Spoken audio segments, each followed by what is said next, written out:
high temperatures a lot warmer right now than they were this time last night we were almost at the freezing mark. And you see all the frost out there this morning if you got out. This morning on the windshield. Yeah, exactly right. Yes. I didn't see it, but I heard about it. No, you didn't. Yes. So a little bit on the chilly side, but now we have some warmer stuff. Now it's cool out there right now, but not terribly cold. And actually we may even warm up some as we go through the overnight before these storms come in tomorrow morning. Let's take a look over downtown. We are at 45, and that's where I've had us for kind of the bottoming out point. And this is one of those weird nights where you don't say it as the low as in tomorrow morning at sunrise. I think this is probably it. You're seeing 42 in Monticello, so again, mid-40s is an average.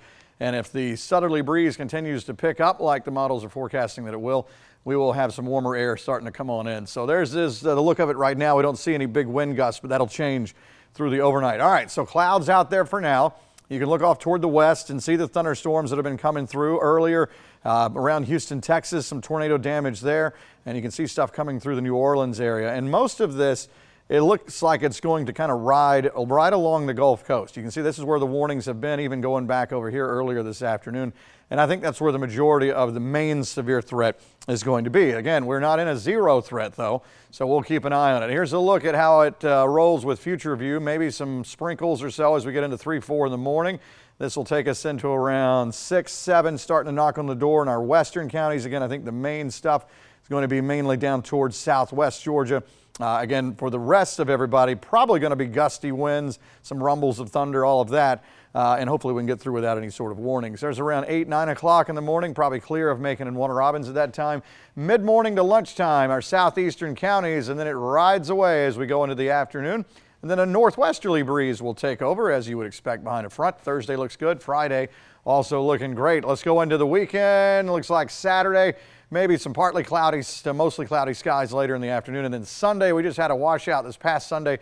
I'm hoping, this is around lunchtime or so Sunday, that maybe it'll wait until later in the day and we can get a bigger chunk of a weekend, but we'll figure that out as we get closer. Now back to the stuff for in the morning.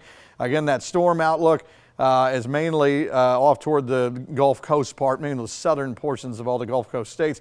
We're in a level 2 tomorrow. We did get bumped up from a level 1, again, mainly for some gusty winds. Now watch with the tornado potential graphic, and you'll see that the main part of anything on a scale is well to the south here. It's panhandle of Florida down into South Georgia. So if it goes with what this model is thinking, I think it's primarily going to be a wind threat if we see anything for us. Okay, so look at this. It shows as we go through the overnight warming up, and then as we get into mid-morning tomorrow, it could be near 70 degrees. So probably what we have now is the coldest part.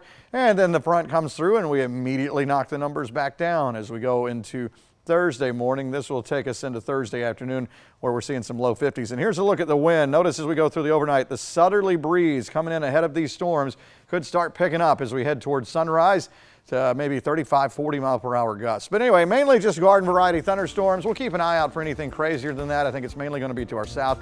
And then a calm but cooler finish to the week. Speaking of cool,